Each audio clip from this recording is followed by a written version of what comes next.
محترم حضرات، معزز سامعین، ملی بھائیوں، پیارے بچوں، گزشتہ بیان میں سورہ توبہ مکمل ہوئی تھی۔ سورہ توبہ کے بعد سورہ یونس کا آغاز ہو رہا ہے۔ سورہ یونس میں توحید، رسالت، آخرت، ان تینوں مضامین پر بحث ہوگی، کیونکہ یہ سورت بھی مکی ہے، اور میں نے عرض کیا تھا کہ مکی صورتوں میں عقائد کے ثبوت میں مختلف دلائل پیش کیے جاتے ہیں، تو سورہ یونس میں توحید، رسالت، آخرت، ان تینوں پر مختلف دلائل کے ساتھ ثابت کیا جائے گا۔ یہ سورت پوری کی پوری 109 آیتوں پر مشتمل ہے اور 11 رکوع اس کے اندر ہے۔ آخر میں چل کر یونس علیہ الصلوۃ والسلام کا اور ان کی قوم کا تذکرہ آیا ہے، اور وہ مضمون غالب ہے۔ اس مناسبت سے پوری سورت کا نام سورہ یونس رکھ دیا ہے۔ یہ ایسا نہیں ہے کہ صرف یونس علیہ السلام کا ہی بیان ہوگا، ایک جز جو زیادہ پسند ہے پورے کا نام وہی رکھ دیا گیا۔ اس کو مفسرین کی اصطلاح میں کہا جاتا ہے تسمیۃ الکل باسم الجز، جز کو لے کر کل کا نام رکھ دینا۔ جیسے آپ رقبہ کہہ کر پورا انسان غلام مراد لیتے ہیں، رکوع کہہ کر کوئی نماز مراد لیتے ہیں، بس ایسے ہی یہاں پر اس کا نام سورہ یونس رکھا گیا ہے کیونکہ وہ مضمون غالب ہے۔ بقیہ اور بھی بہت سے مضامین اس کے اندر آئیں گے۔ جب کوئی سورت ختم ہوتی ہے اور نئی سورت شروع ہوتی ہے تو جس طرح دو آیتوں کے بیچ میں ربط اور تعلق ہوتا ہے، ایسے ہی ایک سورت ختم ہوتی ہے، دوسری شروع ہوتی ہے، ان کے درمیان بھی ایک گہرا ربط اور تعلق ہوتا ہے۔ یہ مفسرین میں سے بہت کم لوگ گزرے ہیں، مفسرین میں سے بھی کم لوگ گزرے ہیں جو نے اس کو بیان کیا ہے۔ حضرت تھانوی کا دمخم جو بیان کرتے ہیں ہر آیت کے درمیان ربط کیا ہے اور ہر دو سورت کے درمیان ربط کیا ہے، بظاہر نظر نہیں آتا، لیکن جب غور سے آپ دیکھیں گے تو نظر آئے گا۔ اسی غور کے لیے ہم ہمیشہ دعوت دیتے ہیں کہ جٹ جٹ کے بیٹھیں، مل جل کے بیٹھیں، تاکہ ہم اور آپ کو درمیان میں کوئی مخل نہ ہونے پائے، اور جب بات درمیان میں مخل ہوتی ہے تو پھر ذہن بٹ جاتا، اور جب ذہن بٹ جاتا ہے تو دل میں بات اترتی نہیں ہے، یہاں وہاں چلی جاتی۔ اس لیے پہلی شرط یہ ہے کہ طلب صادق ہو، اور جہاں سے ہمیں کچھ مل رہا ہے وہاں سے قربت جتنا بڑھائیں گے اتنا زیادہ ہمارے دل میں وہ بات آسانی سے آئے گی۔ اصول اور ضابطہ یہ سورہ توبہ کے آخر میں کہا گیا تھا غزوہ تبوک میں جو لوگ نہیں گئے ان کی توبہ قبول ہوئی بعد میں 50 دنوں کے بعد، اور غزوہ تبوک میں جانے کا اعلان ہوا تھا اعلاء کلمت اللہ کے لیے، گویا طاقت کے زور پر جو باطل قوتیں ہیں ان کو دبانے کا حکم دیا گیا تھا۔ سورہ یونس میں کیونکہ یہ مکی آیت ہے اور مکی دور میں قتال جہاد نہیں شروع ہوا تھا، بلکہ حکمت کے ساتھ دلائل کی بنیاد پر بات کو پیش کرنے کا حکم دیا گیا تھا۔ وہاں توحید ثابت کرنا تھا جہاد کے ذریعے، یہاں توحید ثابت کرنا ہے دلائل کے ذریعے، یہ دونوں میں گہرا تعلق ہے۔ گویا سورہ یونس میں اللہ تعالیٰ نے وہ تمام اعتراضات کو جو بحیثیت رسول کے آپ پر کیے گئے تھے ان کو پیش کیا ہے۔ کسی نے کہا رسول ہونے کے لیے فرشتہ بھیجنا چاہیے تھا، انسان کی کیا ضرورت ہے؟ نقل کیا اللہ نے، اگر بستی میں انسان ہوتے تو انسان کی اصلاح کرنے کو انسان بھیجتے، بستی میں فرشتے ہوتے تو فرشتوں کی اصلاح کرنے کو فرشتہ بھیجتے۔ جن کو بھیجا جائے گا اور جن کی طرف بھیجا جائے گا دونوں میں کوئی نہ کوئی یکسانیت، موزونیت، موافقت کچھ تو ہونا چاہیے۔ ہے انسانوں کی بستی فرشتہ بھیج دیا، آپ کہتے کہ ہم فرشتے کی نقل کرنے پر قادر نہیں، فرشتے کو خواہش نہیں، فرشتے کو بھوک نہیں، اس کو پیاس نہیں، اس کو حاجت نہیں، فرشتہ نظر نہیں آتا، فرشتہ 1 منٹ میں یہاں سے وہاں پہنچ جاتا، ہم اس کی نقل کیسے کریں؟ اگر فرشتے ہوتے انسان بھیجے تھے تو انسانوں کے لیے فرشتوں میں اور فرشتوں کے لیے انسانوں میں نمونہ نہیں بن سکتا، کیونکہ دونوں کے خواص، دونوں کے تقاضے، دونوں کی فطرت الگ الگ ہے۔ کیونکہ بستی انسانوں کی ہے اس لیے انسانوں کے واسطے نمونہ انسان ہی بن کر آ سکتا ہے۔ یہ ہے پہلے رکن عنوان آ جا رہا ہے۔ کچھ لوگوں نے توحید کے دلائل کو سمجھنے کے لیے توحید کیا چیز ہے، وحد اللہ، اللہ کو ایک جانو، یعنی اس کے ذات اور صفات میں اسے یکتا جانو، اس جیسا اور کوئی نہیں، اس کی ذات میں، اس کے صفات میں اس جیسا کوئی نہیں، اس تصور کا نام توحید ہے۔ تو سورہ یونس میں مختلف زاویے سے آپ محسوس کریں گے جو اعتراضات کیے گئے ہیں توحید پر، رسالت پر، آخرت پر، ان تینوں کو ٹھوک میں جواب دیا گیا ہے۔ آخرت پر کیا اعتراض ہو سکتے ہیں؟ اتنی بڑی کائنات ہے، اتنا بڑا نظام ہے، اتنے کروڑوں انسان مر چکے، کیا پھر سے ان کو زندہ کرنا ممکن ہے؟ اب ظاہر بات یہ ہے کہ عقل محدود ہے اور اتنا بڑا سامنے فلسفہ رکھ دیا تو کیا کہے گی وہ؟ نہیں مشکل ہے، اتنی بڑی کائنات کو پھر زندہ کرنا مشکل ہے۔ اللہ نے اس آخرت کے عقیدے کو ثابت کیا ہے۔ جب پہلی بار مشکل نہیں تھا دوبارہ مشکل کیسے ہے ذرا بتاؤ؟ زمین تھی نہیں، آسمان تھا نہیں، چمچو خبر تھے نہیں، تم تھے نہیں، تمہارا تقاضا تھا نہیں، جب یہ کچھ نہیں تھا اب سب کچھ ہے۔ جب پہلی بار مشکل نہیں ہوا دوبارہ کیسے مشکل ہوگا؟ یہ ہے آخرت کا اس بات۔ اس طریقے سے اللہ نے تینوں چیزیں توحید، رسالت، آخرت، ان تینوں کو جم کر دلائل سے تاکہ عقل میں انسان کی اتر جائے۔ بس شرط یہ ہے کہ دماغ پہلے سے بھرا ہوا نہ ہو، خالی ذہن ہو، یکسو ہو، حق کی تلاش میں سرگردہ ہو۔ تو اللہ تعالیٰ اپنی کتاب سے بالکل نفسیات کے لحاظ سے لے کے چلتے ہیں، جیسے ایک باپ اپنے بیٹے کی انگلیاں پکڑ کر لے کے چلتا ہے اور ٹھوکروں سے بچاتا ہے، نشے و فراز سے واقف کرتا ہے، اچھے برے سے واقف کرتا ہے، ٹھیک ایسے ہی یہ قرآن ہر انسان کی انگلیاں پکڑ کر رہنمائی کے لیے بھیجا گیا ہے۔ ان القرآن یہدی للتی ہی اقوم، یہ قرآن ہدایت کرتا ہے سیدھے راستے کی، بالکل جو درست راستہ ہوتا ہے۔ یہ ہے تمہیدی بات ہے سورت سے پہلے، تاکہ معلوم ہو جائے کہ اس سورت میں کیا آنے والا ہے۔ اس سورت کے مضامین سے ثانیت، تو پہلی آیت میں اللہ نے الف لام را، الف لام را 3 حرف، ان کو ملا کر پڑھنا جائز نہیں ہے۔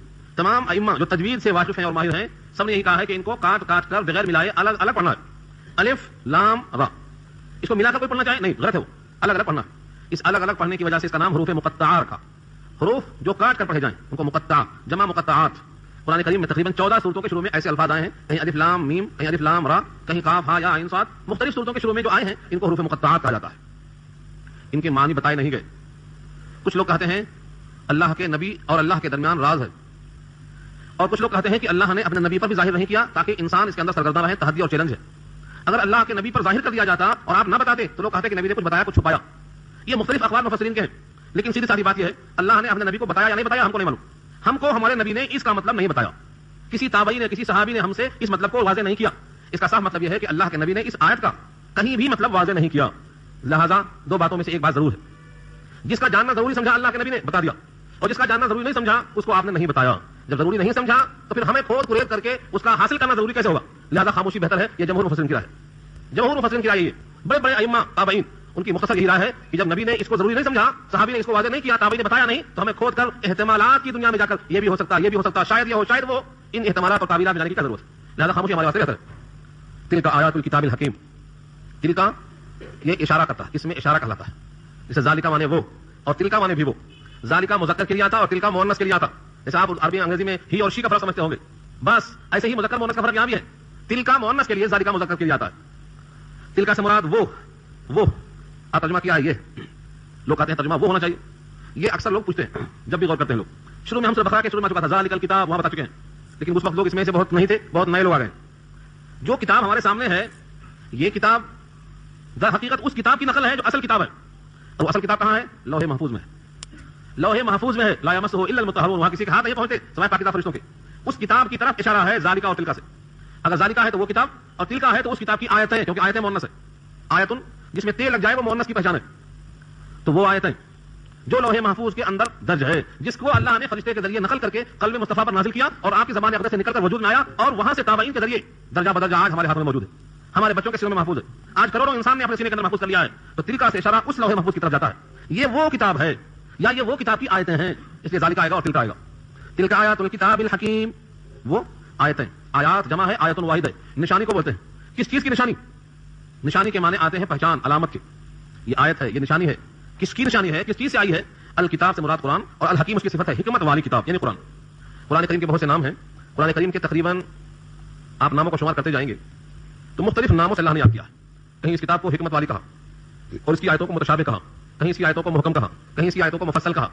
اس کتاب کو اللہ تعالیٰ نے جتنے رنگ میں رکھا ہے, اب آپ دیکھیں یہ کتاب اور یہ آیتیں الفاظ کے لحاظ سے محکم ہے کہ اس میں کوئی تبدیلی نہیں ہو سکتی, احکام کے لحاظ سے محکم ہے کہ اس میں شبہ نہیں ہو سکتا, علوم کے لحاظ سے مستحکم ہے کہ اس کے اندر سے جو بات نکلے گی وہ سچی ہوگی, اور جتنے لحاظ سے آپ دیکھتے جائیں گے ہر لحاظ سے یہ آیتیں مستحکم ہیں اور حکمت سے پر ہیں. اس کتاب کا صحیح تعارف حضرت علی کی روایت میں نبی صلی اللہ علیہ وسلم نے خود فرمایا, اور طویل حدیث ہے.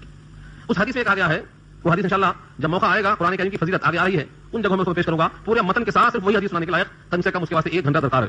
اس کا خلاصہ یہ ہے کہ وہ کتاب اللہ کی مضبوط رسی ہے, جس کا ایک سرا اللہ کے ہاتھ میں ہے, ایک سرا بندے کے ہاتھ میں ہے. وہ رسی ٹوٹ نہیں سکتی, غفلت میں چھوٹ سکتی ہے. اس میں ماضی کی تمام باتیں ہیں, آئندہ ہونے والے واقعات کی پیشن گوئیاں ہیں, تمہارے واسطے حلت و حرمت کے احکام ہیں. اس کے پڑھنے سے دل آسودہ نہیں ہوتا, اس کے عجائبات کبھی ختم نہیں ہوتے, علماء کبھی اس کے پڑھنے سے سیر نہیں ہوتے, پیاسے ہی پیاسے رہتے ہیں. اس کے پڑھنے سے زبان تر و تازہ, دل مزکہ اور صاف ستھرا, اور نگاہیں گوہر بار ہو جاتی ہیں. اس کتاب کی فضیلت میں وہ روایت اتنی طویل ہے کہ آپ پڑھتے چلے جائیں. تو اس کتاب کی آیتیں ہیں اور کتاب حکمت والی ہے, لہذا ہر آیت میں کوئی نہ کوئی حکمت ہے. حکمت کے معنی تہ کی باتیں, راز کی باتیں, دل میں اتر جانے والی باتیں, اصلاح کرنے والی باتیں, یہ سب ترجمے کیے گئے. پہلی آیت میں اشارہ کر دیا کہ جتنی آیتیں ہیں اس کتاب کی حکمت والی ہیں, لہذا تم اس حکمت سے استفادہ کرو. حکمت مومن کا گم شدہ خزانہ ہے. الحکمت غالۃ المومن, مومن کا گم شدہ خزانہ حکمت ہے, جہاں بھی مل جائے اسے لے لینا چاہیے. اب یہ آیتیں اس کتاب کی ہیں جو حکمت والی کتاب ہے, لہذا اس کتاب کی آیتوں میں کیا ملے گا؟ حکیمانہ باتیں ملیں گی, اور وہ آپ کا گم شدہ خزانہ ہے اگر آپ مومن ہیں, لہذا آپ اس کو چن چن کے جمع کرنا چاہیے. یہ ترغیبی بات ہو گئی. سب سے زیادہ تعجب مکے والوں کو اس پر تھا کہ ہماری اصلاح کے لیے اللہ نے ایک انسان کو بھیجا, کوئی فرشتہ کو نہیں بھیجا, انسان کیوں بھیجا؟ اس آیت میں اللہ نے اس کا جواب دیا ہے. اکان للناس عجبا ان اوحینا الى رجل منهم ان انذر الناس وبشر الذين امنوا. مانے کیا, حل کے مساوی ہے. یہ حل مانے کیا اور آ مانے کیا, دونوں میں کوئی فرق نہیں ہے. کہیں حل استعمال ہوتا, کہیں آ استعمال ہوتا. بالعموم الف لام ہے آگے تو حل استعمال ہوتا, الف لام نہیں ہے تو آ استعمال ہوتا. تھوڑا سا عربی سہو, برداشت کرو, تھوڑا سا عربی دل میں آیا تو انشاءاللہ یہاں عربی جماعت بھی شروع کر دیں گے تاکہ لوگ عربی سیکھیں. تو آ اور حل میں کوئی خاص فرق نہیں, دونوں حل کے معنی, آ کے معنی ایک ہی ہے.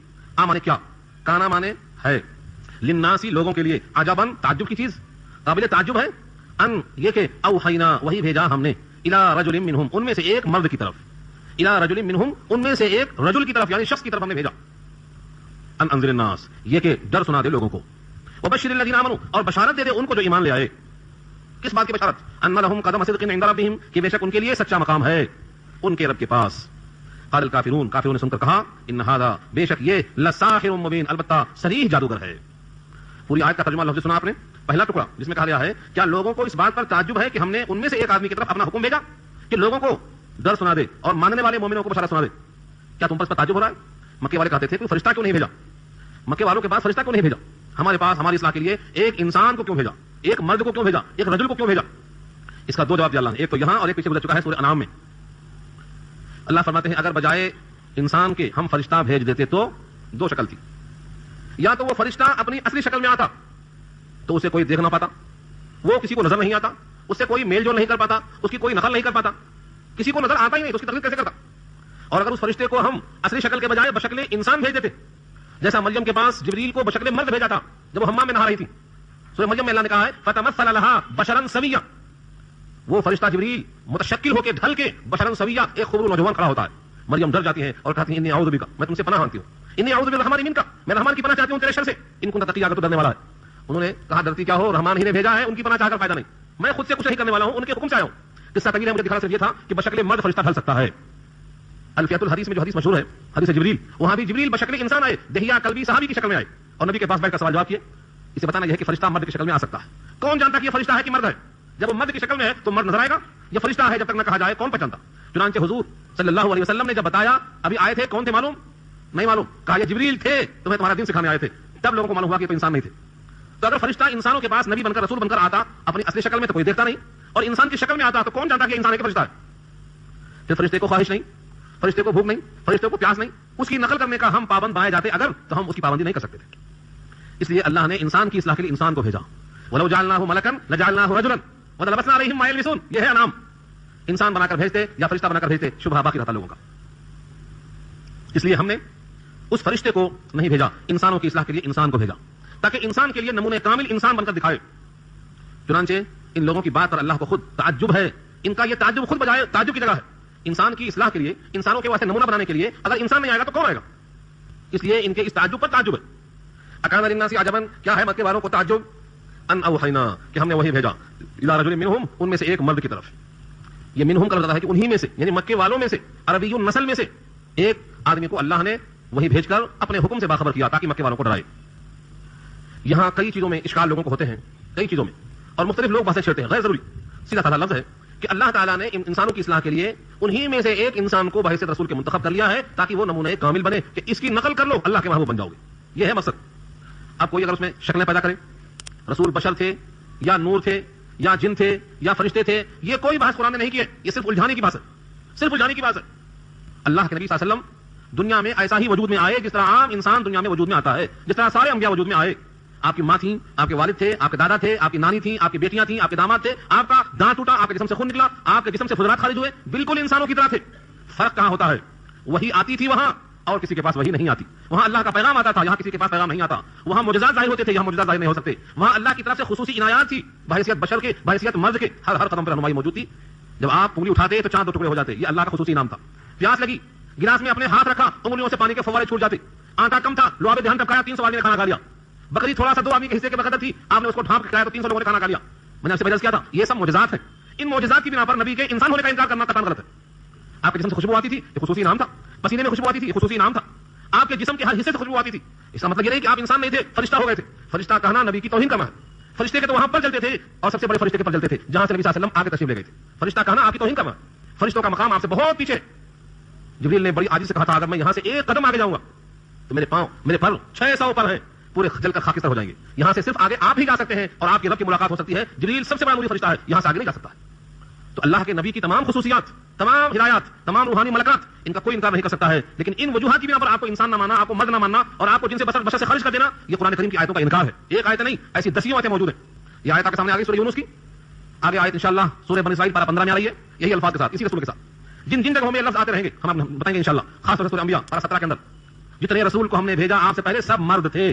وما ارسلنا من قبلک الا رجالا، یہ میرے الفاظ نہیں ہیں، قرآن کے الفاظ ہیں۔ رجال لغت میں دیکھو رجل کی جمع ہے، مرد کو کہا جاتا ہے۔ تمام مفسرین نے جتنے مفسرین گزرے ہیں سب نے ترجمہ کیا ہے، تو رجال رجل کی جمع ہے، رجل کے معنی مرد۔ اے نبی آپ سے پہلے ہم نے جتنے رسول بھیجے سب کے سب جن سے رجل میں سے تھے۔ 3 ہی جنس ہوتی ہے، نور، نوری جس کو بولتے ہیں، نوری، ناری، خاکی، 3 بس 3 ہی ہیں۔ نوری فرشتے ہوتے ہیں، ناری جنات ہوتے ہیں، خاکی انسان ہوتے ہیں۔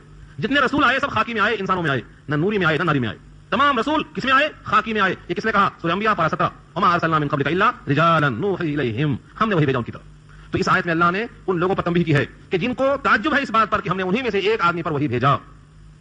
مسلمات میں سے یہ بھی ہے، حضرت ابراہیم نے دعا کی تھی، ابراہیم علیہ السلام نے دعا کی تھی کہ میری نسل میں سے ایک ایسا رسول بھیج جو انہیں اللہ کی آیتیں سنائے, ان کے دل کا تزکیہ کرے اور ان کے لیے کتاب کی تعلیم کرے.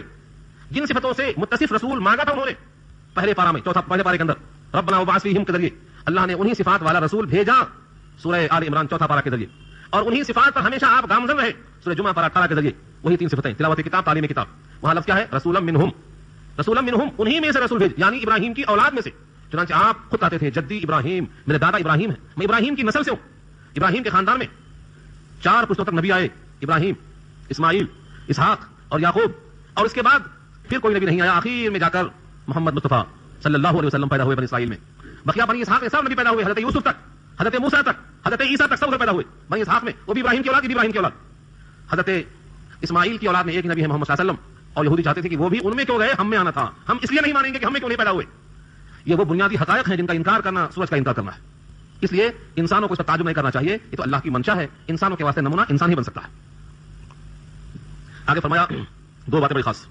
نمبر 1 کہ اس رسول کے پاس پیغام یہ تھا ان انذر الناس, لوگوں کو ڈراؤ. کیوں ڈراؤ؟ کیونکہ بیشتر لوگ آخرت کو, توحید کو, رسالت کو نہیں مانتے. ان کے لیے ڈر ہی مناسب ہے جب تک وہ نہ مان جائیں. اور جو مان گئے بشر, بشارت دے دو ان کو جو ایمان والے ہیں. بشارت کس بات کی ہے؟ ان لهم قدم صدق عند ربهم, کہ بے شک ان کے لیے سچا قدم ہے. عند ربهم, ان کے رب کے پاس. قدم, آپ کے پاس جو پیر رکھتے ہیں نا, اسے قدم بولتے. وہی قدم یہاں بھی ہے, تھوڑا سا فرق کے ساتھ.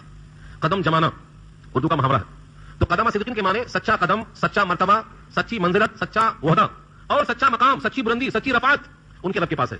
ایمان والے دنیا میں کسی کے پاس رفعت چاہتے ہیں, یہ غلط ہے. ان کی بلندیاں ان کے رب کے پاس موجود ہیں. یہ مومن کے واسطے اللہ نے انعام بھیجا ہے, قدم. اس کے بعد لفظ صدق, صدق معنی سچائی, یہاں ظاہر کر دیا کہ وہ جو مقام صدق ہے یہ صدق کی بنیاد پر ملے گا, سچائی کی بنیاد پر ملے گا. پیچھے آپ سن چکے ہیں کعب بن مالک کا واقعہ. غزوہ تبوک میں نہیں گئے تھے, نجات کیسے ملی؟ سچائی سے ملی. 50 دن کے بعد صحیح, لیکن سچائی سے نجات ملی. اللہ فرماتے ہیں کسی بھی مومن بندے کو قدم صدقین, بلند سچا مقام حاصل کرنا ہے تو دھوکے بازی سے نہیں حاصل ہو سکتا, سچائی سے ہی حاصل ہو سکتا. ایک مقام میں فرمایا یوم ينفع الصادقین صدقهم, جس دن سچوں کا سچ نفع دے گا, یہ وہی دن ہے سچوں کا سچ نفع دے گا. سچوں کا سچ مراد صداقت کے ساتھ توحید, صداقت کے ساتھ رسالت, صداقت کے ساتھ ماننے کا جذبہ. زبانی جمع خرچ کیا, سچائی دل میں نہیں ہے تو یہ کام میں آنے والی شے نہیں ہے. اس لیے فرمایا قدم صدق عند ربهم, ان کے رب کے پاس سچا قدم, پورا پورا مطلب ملے گا. ایسا نہیں ہے کہ کوئی شخص زیادہ کا حقدار تھا تب مل جائے, نہیں, پورا پورا ملے گا. ان تمام باتوں کو سن کر مومن تو خوش ہو گئے, لیکن کافروں نے کیا کہا؟ قال الکافرون هذا, قال الکافرون, کہا کافروں نے کیا کہا؟ ان هذا, بے شک یہ بات, بلا صبح صریح, لساحر مبین, کھلا کھلا جادو ہے. جس بات کا جواب نہیں اس کو جادو کہا کرتے تھے, جس بات کے لیے کوئی جواب نہیں ملتا اس کو جادو کا ٹال دیا کرتے تھے. جادو کیا ہے اس میں؟ جادو کیوں کہتے تھے وہ؟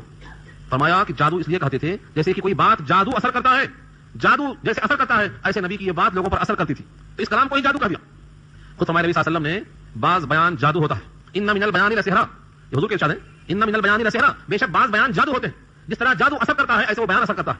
تو نبی صلی اللہ علیہ وسلم کی یہ بات سن کر بیوی اسلام میں آئی, شوہر سنا شوہر اسلام میں آ گیا, جو سنتا اسلام میں آ جاتا. اس لیے نبی کی ان صریح باتوں کو وہ جادو کہتے تھے. تو نبی صلی اللہ علیہ وسلم پر پہلا کیا الزام لگایا انہوں نے کہ جادوگر ہے صریح, ساحر مبین, جادوگر کہا. موسیٰ علیہ السلام کا کہا تھا جادوگر کہا تھا, کیوں؟ کلام کے صحیح اثر کرنے کی وجہ سے. ان کے پاس لاٹھی تھی معجزات کی شکل میں, اس کو جادو کہا, لیکن یہاں تو صرف کلام تھا زبان پر. بڑے بڑے عرب کے فصیح و بلیغ, بڑے بڑے شعراء اور خطیب جب آپ کی بات سنتے تھے تو ان کا دل پسیج جاتا تھا اور ان کی آنکھوں سے کفر پانی بھر کر نکل جاتا تھا. اس لیے آپ کو ساحر کہتے تھے, جادو کہتے تھے. ان ھذا لساحر مبین, بے شک کھلا ہوا صحیح جادوگر ہے. نبی صلی اللہ علیہ وسلم ان کی باتوں کی پرواہ کیے بغیر اپنا کام کرتے تھے, پیغام الہی پہنچاتے تھے. اس کا ایک جز بہت اہم ہے, ان ربکم اللہ, بے شک تمہارا رب اللہ ہے. ان ربکم اللہ, بے شک تمہارا رب جو حقیقی ہے وہ اللہ ہے. اب اللہ کی تعریف, کیونکہ اللہ کی ذات کا تعارف نہیں ہو سکتا, بندہ اللہ کا تعارف ذاتی طور پر نہیں سمجھ سکتا, بھڑک جائے گا. تو اللہ کو کیسے پہچانے؟ اللہ کے صفات سے, اللہ کی مصنوعات سے, اللہ کی بنائی ہوئی چیزوں سے, ان میں غور کرنے سے اللہ کی طرف بندہ پہنچ جاتا ہے. تو تعارف کروایا اللہ نے. الذی خلق السماوات والارض فی ستۃ ایام ثم استوى علی العرش, جس نے پیدا کیا آسمانوں کو اور زمین کو 6 دن میں. خلق, پیدا کیا, السماوات, آسمانوں کو, والارض, زمین کو, فی میں, ستۃ, 6, ایام, یوم کی جمع ہے دن, کل 6 دن میں پیدا کیا. پھر سن لو ایک جملہ, ان ربکم اللہ الذی خلق السماوات والارض فی ستۃ ایام, بے شک تمہارا پروردگار اللہ ہے. رب کہا, رب, رب تمہیں وجود میں لانے والا, تم معدوم تھے تمہیں موجود کرنے والا, تم نہیں تھے تم ہو, یعنی نیست سے ہست کرنے والا. رب کی تعریف کیا ہے؟ رب وہ ذات ہے جو تمہیں عدم سے وجود میں لائے اور آہستہ آہستہ پال کر درجہ کمال تک پہنچائے, اس کو رب کہتے ہیں. اس سے زیادہ حقدار کون ہوتا ہے بندگی کا؟ ان ربکم اللہ, بے شک تمہارا رب اللہ ہے جس نے پیدا کیا آسمانوں کو اور زمین کو 6 دن میں. 6 دن میں پیدا کیا. 2 سوال. ایک تو اللہ تعالیٰ کو 6 دن لگانے کی ضرورت کیا تھی؟ کیونکہ آپ اس سے پہلے قرآن کریم کی کئی آیتوں میں سن چکے ہیں اللہ اتنے قادر ہیں کہ کن کہنے وہ ہو جاتی. اذا اراد شیئا ان یقول له کن فیکون, ہو جا وہ ہو جاتی. تو 6 دن لگانے کی ضرورت کیا تھی؟ پہلا سوال. اور دوسرا سوال یہ کہ 6 دن تھے کیسے؟ جب زمین نہیں تھی اور آسمان نہیں تھا, تو زمین اور آسمان کے درمیان سورج بھی نہیں رہا ہوگا, اور دن اور رات کا تعین سورج سے ہوتا ہے. سورج ڈوبا تو رات اور نکلا تو دن. جب زمین نہیں, آسمان نہیں, سورج نہیں, چاند نہیں, تو پھر دن 6 ہوئے کیسے؟ ان کا وجود میں آنا یہ سمجھ نہیں آتا. یہ 2 اشکال عام طور سے ہر مفسر نے اٹھا کر جواب دیا ہے. خلاصہ اس کا یہ ہے, پہلا خلاصہ یہ کہ اللہ تعالیٰ کو 6 دن لگانے کی ضرورت نہیں ہے, بلکہ حکمت بتانا مقصد ہے کہ سب کچھ قدرت رکھنے والا, ایک لمحے میں کن کہہ کر پیدا کرنے پر جو قادر ہے, اس نے بھی 6 دن لگایا تاکہ تمہیں معلوم ہو جائے دنیا میں ہر چیز بتدریج کرنا ہے. ادھر بچہ پیدا ہوا, ادھر جوان ہو کے بوڑھا ہو گیا, نہیں, کچھ دن لگیں گے جوانی پہ آنے کے لیے, بڑھاپے کی طرف جانے کے لیے. ہر چیز بتدریج آتی ہے. کوئی انسان نہیں چاہتا, ہو سکتا یہ چیز کہ اچانک کوئی چیز پیدا ہو جائے, اچانک وجود میں آنا انسان کے بس کی بات نہیں ہے. اللہ تعالیٰ نے تدریج رکھا, پہلے انسان پیدا ہوتا, پھر آہستہ آہستہ آہستہ بڑا ہوتا. تو تدریج سکھایا تاکہ ہر انسان اجرت سے دور ہو کر کے اسباب کے دائرے میں آئے. تو انسان کے لیے راستہ بتایا. دنیا دار الاسباب ہے, اس میں ہر چیز درجہ بدرجہ لمحہ بلمحہ آگے بڑھتی ہے. اور رہا سوال یہ کہ جب آسمان زمین نہیں تھے, سورج چاند نہیں, تو 6 دن ہوئے کیسے؟ فرمایا کہ اتنی مقدار مراد ہے, یعنی 6 دن میں جتنا وقت لگتا ہے اس وقت میں اللہ نے ان کو وجود بخشا ہے. یہاں وقت مراد لیا ہے کیونکہ یہ ظرف ہے, یہ برتن ہے. یعنی 6 دن میں بنایا, یعنی بقدر 6 دن میں جتنا وقت لگتا ہے اتنے وقت میں بنایا. تیار ہو گئے زمین اور آسمان. ثم استوى على العرش, پھر اللہ مستوی ہوا. استوا کے معنی مستوی ہونا, علی العرش, عرش پر, عرش پر مستوی ہو گیا. یہ آیت مراد ہے. فرماتے ہیں امام مالک جیسے لوگ, امام مالک تابعی میں سے ہیں, ائمہ اربعہ مجتہدین میں سے ہیں, وہ فرماتے ہیں کہ اللہ معلوم, استوا معنی بیٹھنا معلوم, عرش معنی معلوم, کیفیت نہیں معلوم, کیفیت نہیں معلوم, کیسا بیٹھتے ہیں یہ اللہ کی شان کے مطابق ہے. یوں دیکھا جائے تو عرش اتنا وسیع ہے کہ زمین اور آسمان اور جو کچھ ان کے درمیان ہے سب پر عرش محیط ہے. کوئی یہ سمجھے کہ عرش 7واں آسمان سے اوپر ہے اور دنیا اللہ سے خالی ہے. کچھ لوگوں کا عقیدہ ہے ایسا, دونوں کو ایسے لوگ ہیں, ان کا نام میں نہیں بولنا چاہتا ہوں. اللہ سے دنیا خالی سمجھتے ہیں وہ, اللہ عرش پہ ہے, دنیا پوری خالی ہے اللہ سے. عرش تو اتنا بڑا ہے کہ 7واں زمین 7واں آسمان اور جو کچھ اس میں ہے سب پر عرش محیط ہے. کیوں؟ دلیل, دلیل کے بغیر بات نہیں چلتی ہے. قرآن کریم سامنے رکھو, اصلاح ہوتی ہے. آیت الکرسی تو آپ کو معلوم ہے, پورے قرآن کریم میں سب سے عظیم آیت توحید کے دلائل میں کون سی ہے؟ آیت الکرسی. آیت الکرسی کا نام آیت الکرسی کیوں ہے؟ اس میں کرسی کا لفظ ہے, اور وہ کرسی کہاں رکھی ہے؟ عرش کے اوپر رکھی ہے. آیت پڑھ لیجیے آپ. وسع کرسیہ السماوات والارض, وسع کرسیہ, وسیع ہے اس کی کرسی. کتنا وسیع ہے؟ السماوات, آسمان 7, آسمان 7 کیسے؟ سماوات جمع ہے, 7 آسمان. وسع کرسیہ السماوات والارض, اور زمین کو بھی وسیع ہے. اور جب زمین کو بھی حاوی ہے اور آسمانوں کو حاوی ہے تو ان کے بیچ کا خلا خود شامل ہو گیا. ان تمام پر اللہ کی کرسی محیط ہے. اور یہ کرسی کہاں ہے؟ عرش پہ ہے. اور عرش کرسی کے مقابلے میں کتنا بڑا ہے؟ حدیث پاک میں آتا ہے کسی بڑے میدان میں انگوٹھی پھینک دو, میدان میں انگوٹھی پھینک دو, اس انگوٹھی کو اس میدان سے کیا نسبت ہے؟ بس یہ نسبت ہے اس کرسی کو عرش کے مقابلے میں.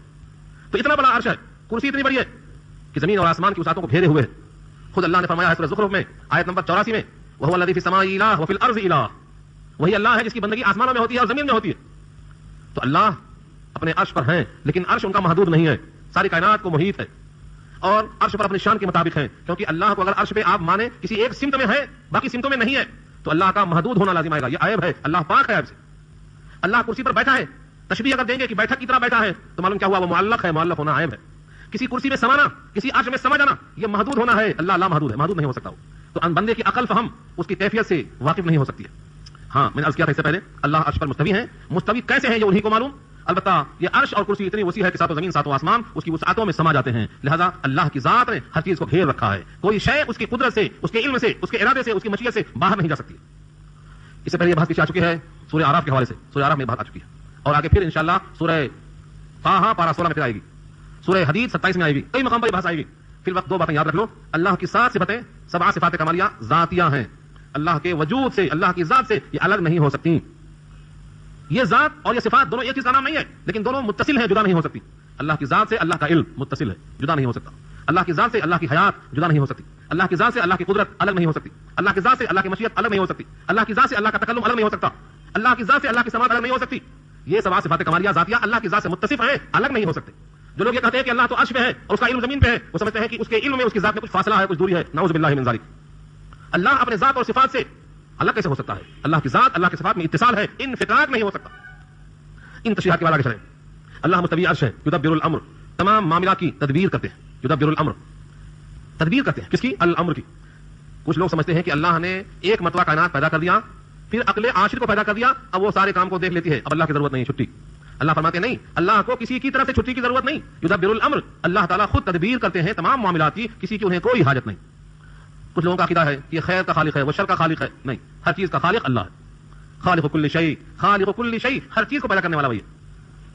ما من شفیع الا من بعد اذنہ، نہیں ہے کوئی شفیع، لا ما من شفیع نہیں ہے کوئی شفیع یعنی کوئی سفارش کرنے والا، الا من بعد اذنہ مگر اس کی اجازت کے بعد.